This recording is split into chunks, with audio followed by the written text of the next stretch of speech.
Good morning, everybody. This is P. Francis McNichol, Phil to my friends. And I'm doing a reading today. I'm going to try to upload it as soon as possible to YouTube to have a running, I want to say, dossier on my first works. And I see some discrepancies from the original manuscript.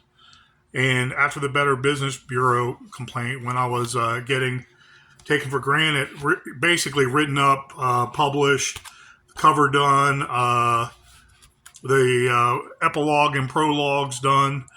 Um, I won the Better Business Bureau complaint for Below the Precipice and not being told I had to invest so much more money after 3 months of waiting to receive any kind of benefits of the book being out on the Author House website.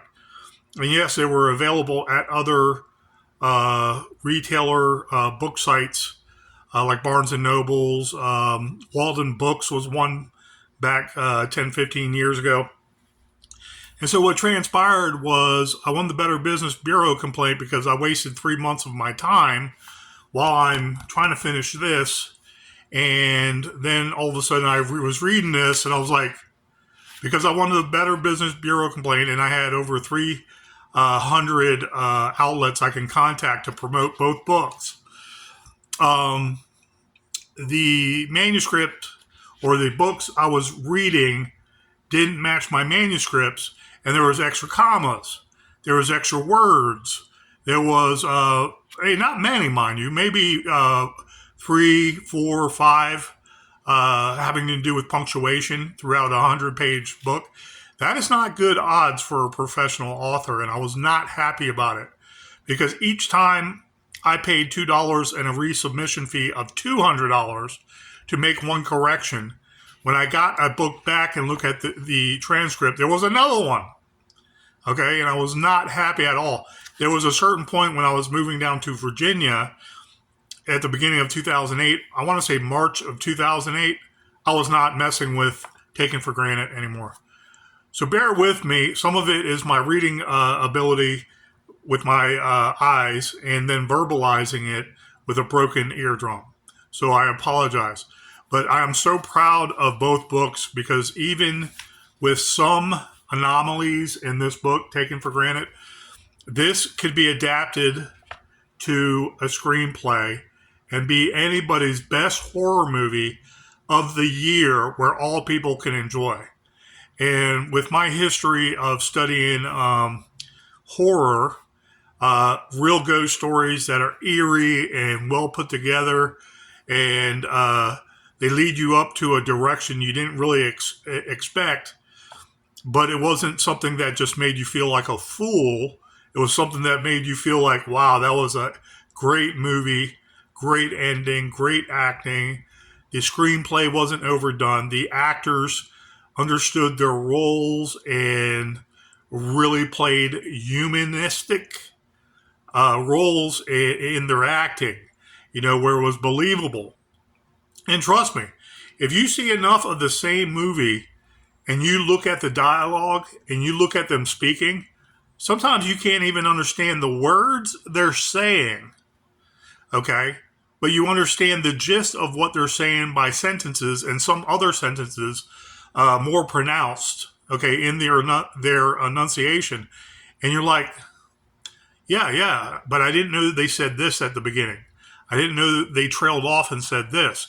You can do the whatchamacallit for the hearing impaired, and you can see all the words that come up. Sometimes those are not even correct, whether it's a program copying it or the original movie makers did the transcript that way.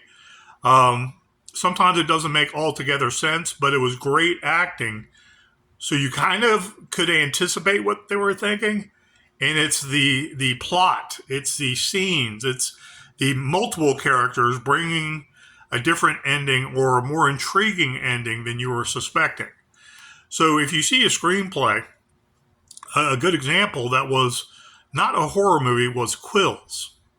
The movie Quills was a wonderful screenplay. If you look at Jeffrey Rush and how he talked, how he expressed himself, how he was flamboyant, but a natural. I mean, he was naturally that way with his English literature, his English background, and it was basically a French timepiece during the French guillotine revolution. And I believe they made references and they showed a shorter leader there who was Napoleon, how Napoleon came in. And Napoleon was kind of opposed to anything that would look bad on the crown or France. So that when all these publications were being done bootleg, okay, and Jeffrey Rush from an asylum was letting his lascivious sexual books out by hand writing them and then sending it to the press.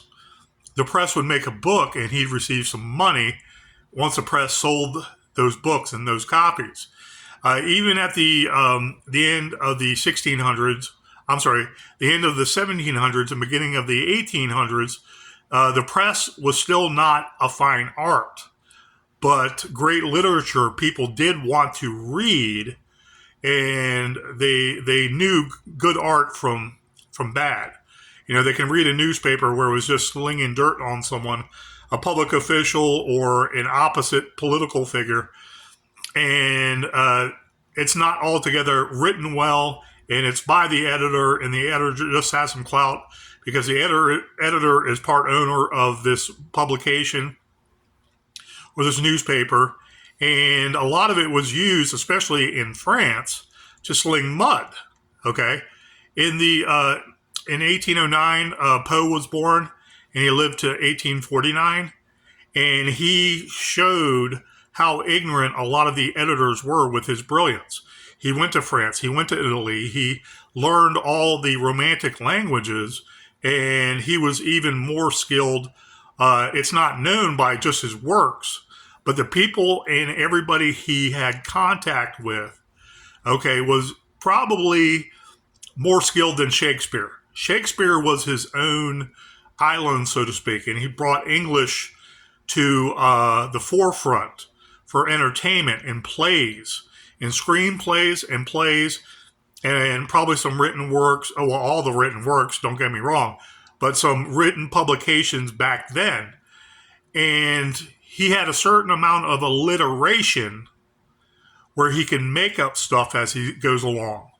And the beauty of his words flowing together, and the drama that he brought in his portrayals, his thespian portrayals, with the troops that existed, the professional actors, the gilded actors that were always part of some political party attached to a king or queen or some political party somewhere in Europe.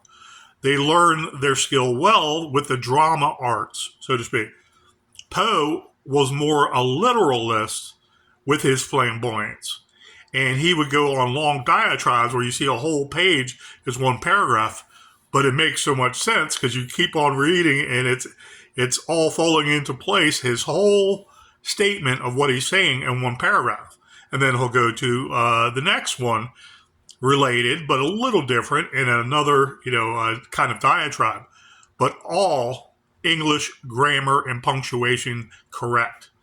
I think Shakespeare had some alliteration where he was showing his alliteration as he's going, as it's art also, but it might not have been under the confines of proper English written as it was by the scribes, by the collegiate professors, by the hired-ons from the king or queen, with the best education from all of Europe to assist them, and the codified dictionaries and other large works. I can go on and on about it, knowing the history, but there's more specifics to that. Make yourself privy to how the English language became more and more prevalent to describe a person, place, or thing, an occurrence, okay? Drama between two people, an interaction, an interchange, okay? Describing a car, an inanimate object, okay? car technically might be considered an animate object, so on and so forth. Okay, but you can talk about any great writers can write a dossier, write a whole encyclopedia full of books. Maybe not so, on a speck of dust. Okay, maybe not so, and maybe not even the most brilliant authors. But if you have that word capacity in your brain pan, your nerve knot, and you study, and other words bring them out because you've heard them in certain texts, you look it up, you understand what it means, you're using it in very extravagant ways in your descriptions, whether it's just regular literature, whether it's about the natural arts out there describing something. It's kind of ephemeral, it's kind of godly, it's kind of angelic, or it could be something about a car, a fork, a piece of dust, okay, a knife, okay, a piece of fiber having to do with carpets, okay. I say that kind of jokingly because criminal science criminology class 101, we delved into microscopic evidence, the beginning of DNA evidence, what they were planning on in the future. And I basically did all my classes A+. And this one criminology class was from a real homicide detective out of Arlington. And we were supposed to write a paper, which was like half our grade for the whole semester. It was quarters back then, but for that whole time period, it was most of our grade to write a paper on the forensic science.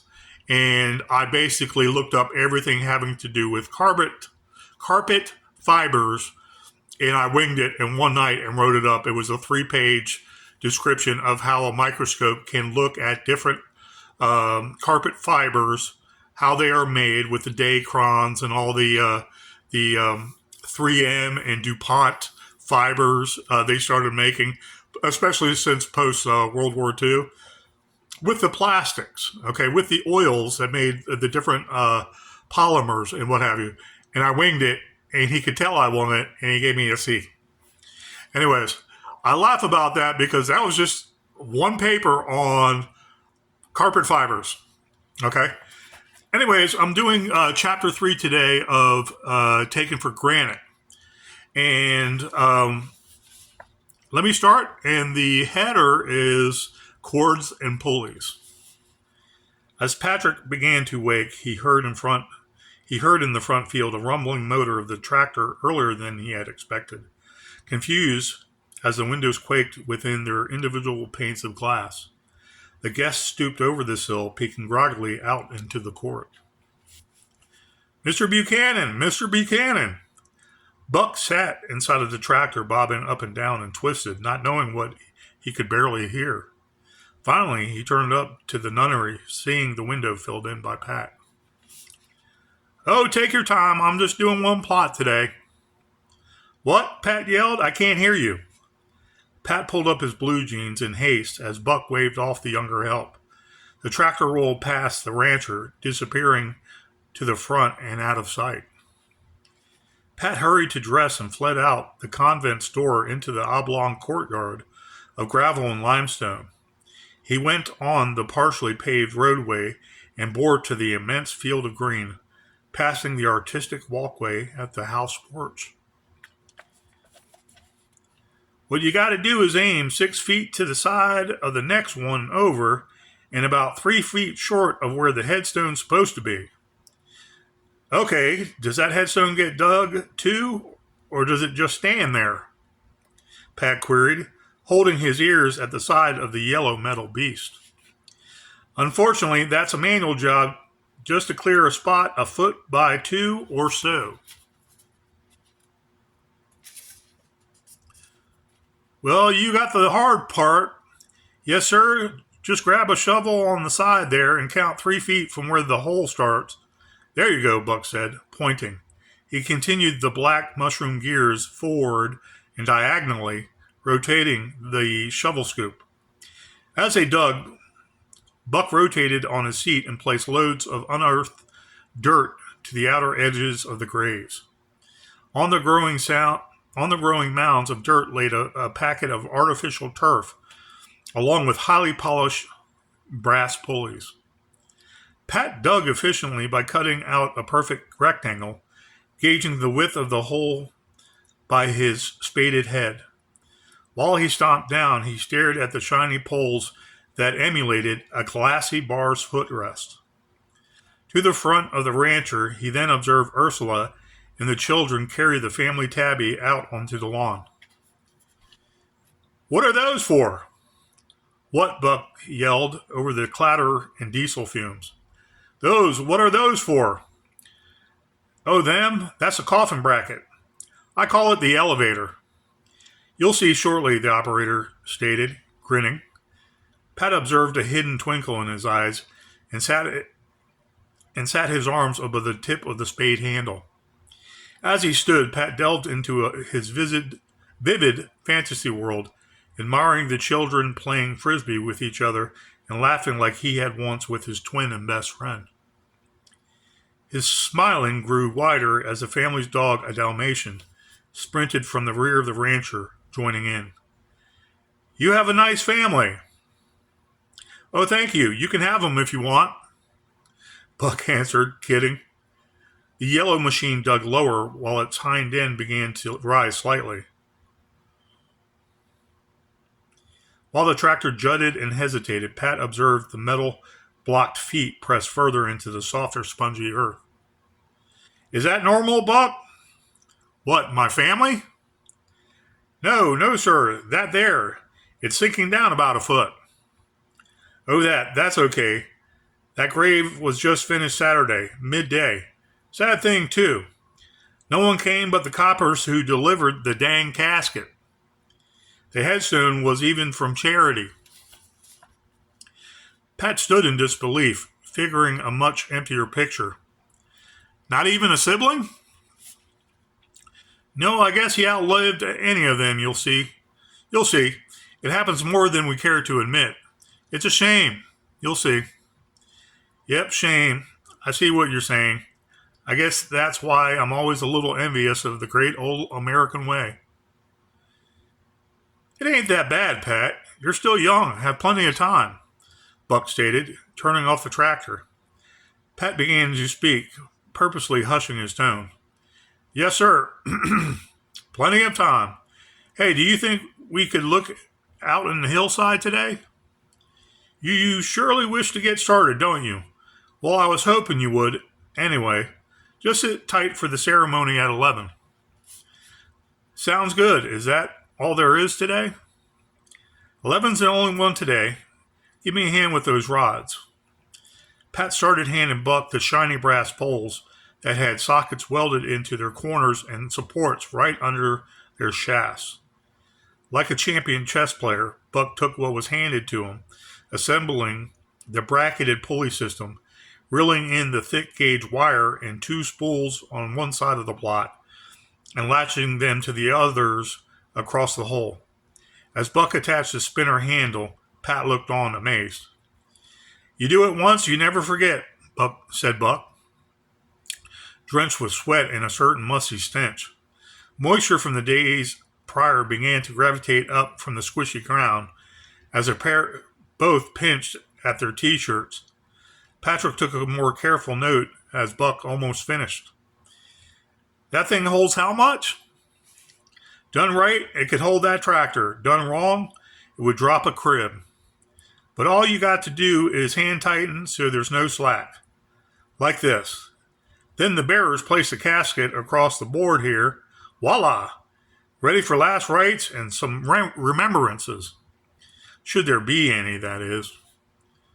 "And what's that for?" Pat asked, somewhat perplexed, pointing at the packet. Mr. Buchanan began to tear at the clear vinyl covering, unleashing a green tapestry.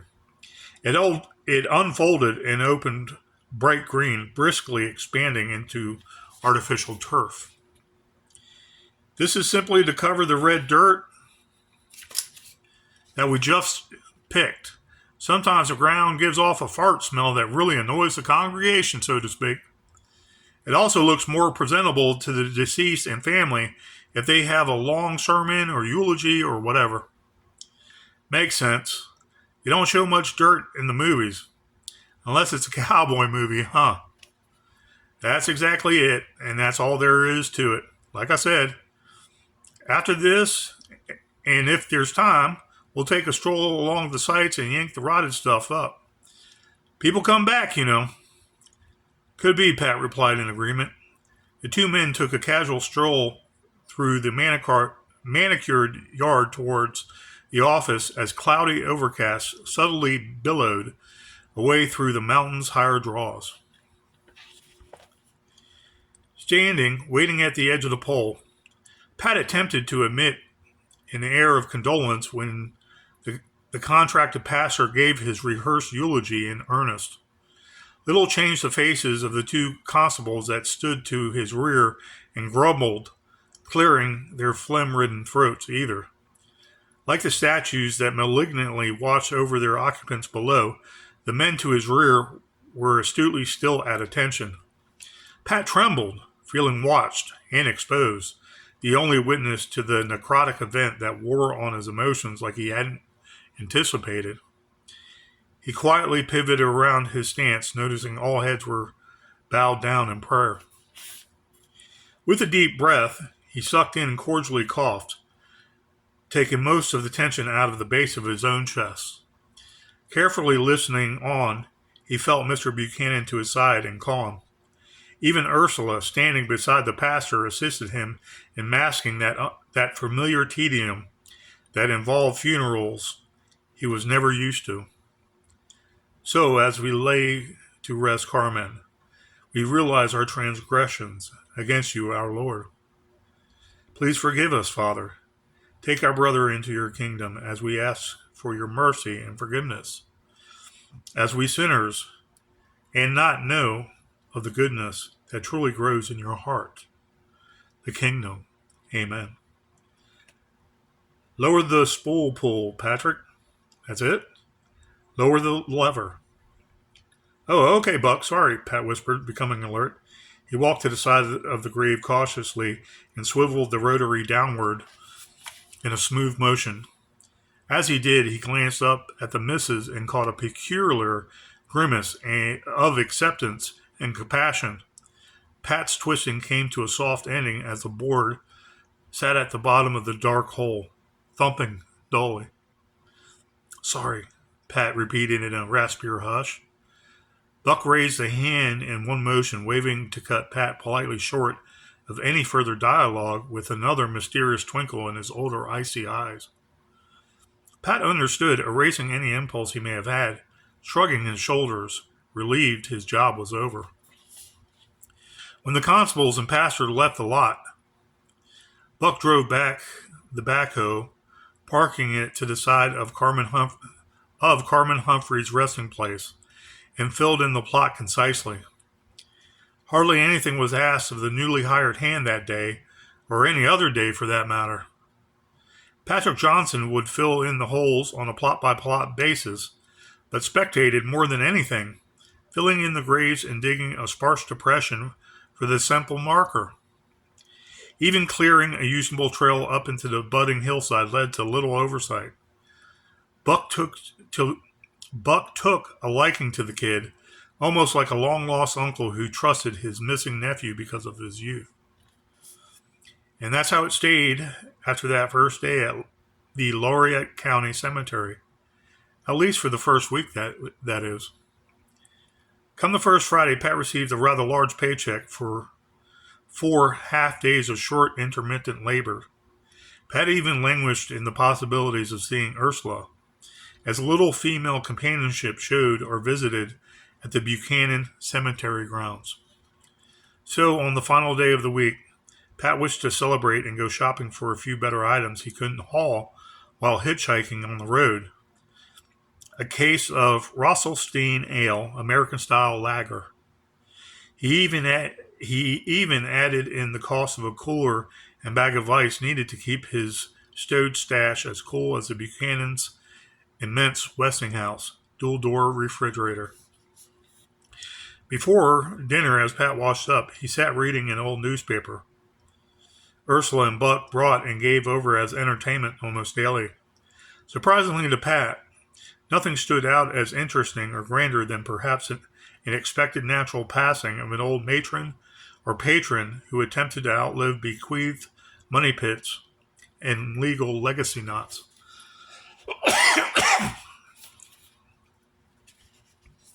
He frowned, turning over to the ever-changing, ever-captivating sports page when Ursula knocked sharply at his open door. Excuse me. Hi, Ursula. I was just thinking of you. I had to ask you. I thought you may have. After dinner tonight, I was thinking of going into Codier for some groceries. If you'd like to tag along, Mrs. Buchanan stated, showing herself at the door.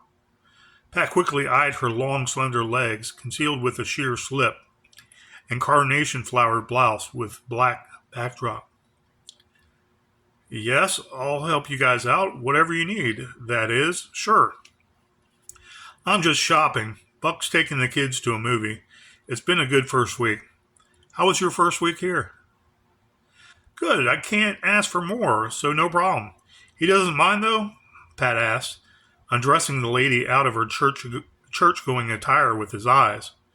Her eyes, bright and as big as Pat's ceiling light, smiled with a certain anticipating delight. No, he doesn't. But dinner first, the lady said properly pristine, and walked out. Her vanquishing smile left Pat in a complex, frenzied state of confusion. Okay, dinner first. That's all right, too. I'll be right there. Pat trailed off to a vacant doorway. Pat hurried, pulling out a stick of deodorant and rubbed a few strips on his pits. He squirted a shot of cheap musk on his neck, darting briskly out the door. Camping for an hour's nap in the thicket, Matt Beaterall dreamed of his last consumed beer and bottle of rubbing alcohol he literally chugged while sloshing through the bleak span of the Route 12 rural thoroughfare. His rolled foam mattress itched as he settled his ear into his climber's pack, nestling away some cold. Blurry dizziness gave way to flashes of black, darker splotches that burned to the rear of his eye sockets and skull, while rhythmic road traffic shook him slowly away from his hideous existence. To his side, petite poison ivy plants and vine-wired sumac swayed, hit by the constant tap of rain droplets. The sky churned and thundered as he slid off, unconscious. I didn't do it. He did it. Don't blame me. He did it, the hiker said to himself, drifting out alone. The lady of older stature and lean frame begged as she was forcefully pushed down, kneeling. Cowardly, she deflected a piercing blow as her wrist enveloped the steely steak knife in a puncturing which displayed to her the pointed shaft and tip. Anything you want, mister. I can give you. Anything. Screw me. I don't care. I like that sort of... If I want it, I'll take it.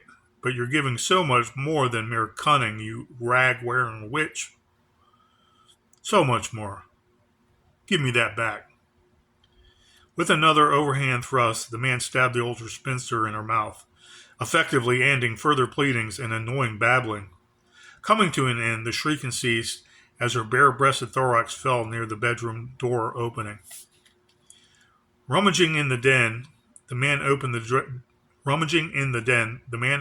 the desk drawers lined with small velvet boxes and scanty lace apparel.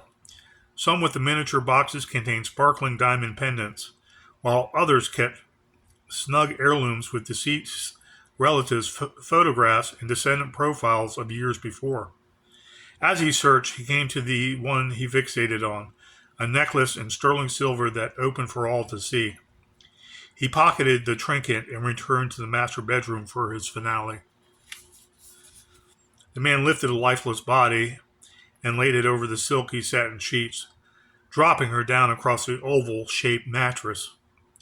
Looking for a rope, he searched for lamps and walked to the end tables, yanking out the lamp's sturdy brown-colored cords. He tied on the cords to one hand each, tossing the ends forward over the far side of the bed. He casually walked to the other side of the threshold, pulling the restraints and curling them under the bed's narrower corners. He returned to the cooling carcass at her rear, reaching down to retrieve the ends, pulling them out and tugging. The spinster's body straightened as he pulled tight, gaining slack as her ass lay bent perfectly on the edge, rounding and firming. He noticed her head bobble on top of the knife handle while he tied knots to the hanging knees, respectively, and laughed in unashamed. Nice, though. The man swiftly lifted her shiny robe, exposing two moon-shaped ass cheeks, and proceeded to lower himself onto her softer flesh. Realizing his mistake, he rose and kicked off his shabby sneakers to undo his threadbare denim pants. He knelt again, this time pulling his soiled briefs down, exposing himself, readying. With a thrust, he entered the cooler body with the certain vigor of a rabid range animal, bucking madly. "But I will take you up on that offer anyways," the man stated, spreading apart the woman's hind end. Nothing moved in the house, with the exception of the man's indifference and molesting of the inanimate other. So quiet was the room, the man hardly noticed the darkened red stain enlarged on the light brown, almost vanilla satin sheets. When he finished, he dressed and was out of the house as swiftly as he entered, freely and unseen. Pat ran to the door, attempting to put on a shoe as he stumbled over the door jamb. As he lost his balance, he slipped the last one on, ignorantly looking up at the mound of crotch at his stunned face. Ma'am? I couldn't wait. Dinner's in 15 minutes. Ursula held her slip up to her waist with one hand and reached for Pat with the other. As she stood in her high heels, one hip was seductively canted to one side, waiting and exposed. They embraced, slapping their bodies to the wall, kissing in a burning symbiotic ball of lust. Ursula panted in spurts as her hired slave gratefully spread apart her womanly curves, savoring her soft feel. She quickly groped at his hips and thrust, as a gleaming look of approval entered her expression. She sneaked a surreptitious peek at the man's lean body, feeling under his shirt his rippling abdominals, getting lethargic and lightheaded. "We can't do this right now," Ursula whispered, still clenching. They kissed on, Frenching, drooling into each other's mouth. I know. Don't stop. Hurry. I just wanted to show what I wanted to give you once he goes into town." I know. I'll be there, but don't stop, Urs," Pat said, drifting in and out of ecstasy. Ursula continued to back away as she gripped even harder Pat's readying hips. As Pitt became fully excited, his crotch began to rub along the lady's forearm smoothly. Ursula's eyes enlarged as she shockingly stared down at Pat's lean down, sweating hip flexors and obliques. "But don't stop, Ursula. Keep going. Ursula reattached herself to Pat's mouth and repeated her embrace, nonstop. Pat all at once tensed, backing, ashamed of the heated, intertwined lip and hip locking. "Wow, you think it's been a while?" Ursula stated, bluntly flustered and panting. "Ma'am, too long. God, you're so beautiful. Hurry up, ma'am. I'll be about 5 minutes after you, okay? Maybe tonight even, okay?" "Go ahead, lady. 5 minutes," Pat replied, feeling some guilt replace his undulating high. He pushed Ursula away as she looked on with starry puppy dog wishing eyes. Primly lowering her skirt, she smiled a last time and whispered, childlike, "Okay, 5 minutes then. Don't be late. Bye." The two separated, one not wanting to leave the other as their in-love eyes glittered, attempting to sway away. Ursula giggled, backing as Pat held himself safely at the room's entrance. Ursula repeated, "Maybe tonight even. See you later." She exited the convent, sweating happiness and elated. Pat and Ursula were dropped off at the Crops and Shops shopping center near the beginning of dusk. They crossed crowds and cliques of different people, window as well as other types of shopping, pointing in curiosity and enthrallment Little was conveyed in body language between the pair, while Pat figured on an unknown following of the Buchanan family. Beverages. I need to get beverages, Pat relayed, looking about the bustling place. He reached at Ursula as she too took in the sights. Yeah, straight ahead is Cupid's Beer Garden. It has everything you'll need, even wines. Okay, walk with me, Urs. We should talk a little, don't you think? Sure, just without, you know. Absolutely. I mean, you're really fine and you have everything. I guess the question would be why? Patrick asked. Is that the question, really? I mean, I can't explain everything. I have everything, but I didn't have everything at all the times I could have. Things don't last forever, even. Love? I mean, shouldn't it? I don't want to rock any boats I don't necessarily own right now. Could you understand that, even if I do find you beyond my wildest dreams? Even then, I just wouldn't want to, Pat explained, walking shoulder to shoulder with his slightly taller counterpart. Life and love doesn't last forever, but who says you couldn't stay a month, a year, or even a decade? If you want me to say it, something is missing in my life. You look like you're what's missing, Patty. Is that good enough? Oh shit, you can say I hardly even know you. I can't believe I'm even saying this, but Ursula stopped embarrassed. Her stern jaws lowered as her upper face became blushingly shaded like a peach. Ursula, I'm flattered. Really, that is even more than I can ask for. But do you still, cop you? Can't, Ursula blurted. Can we talk later about this? It just doesn't happen anyway. I'd like it, to be truthful. Okay, Ursula, I understand. Is this the place? Pat asked, changing the subject. Yeah, I'll see you in a bit. I need to get some shopping done in the crops. We need food and supplies for the office. Ursula shook Pat's hand professionally and departed the entrance of the wine store. Pat, slightly turned on, browsed the store happy and cautious about his outlook. As he went down the aisles, that old familiar feeling of leeriness and guilt fell from above his eyes, suspiciously invoking his eyes to water. He thought of the new job and home life that was never actually guaranteed, yet in some respects was a step up from where he had left only days before. Even a six-pack of his favorite beer and magnum of French wine seemed trifling. Until, of course, he remembered that smell of Ursula and her snapshot of voyeuristic glory. Maybe tonight, even. Pat said aloud. Maybe tonight, too. Pat unwrapped his minuscule billfold and paid for his swill with the smaller bills tucked neatly in the center. The older clerk had a dim-witted aura about her that reminded him of her scent in entering, that smell of sex that accentuated the last night at the Colette's, transferring the unexplainable similarities of many female nuances. He imagined her domineering assaults, feeble attempts of climaxing on a whim, having experienced all pleasures of past conquests, with little to show for it but a casket.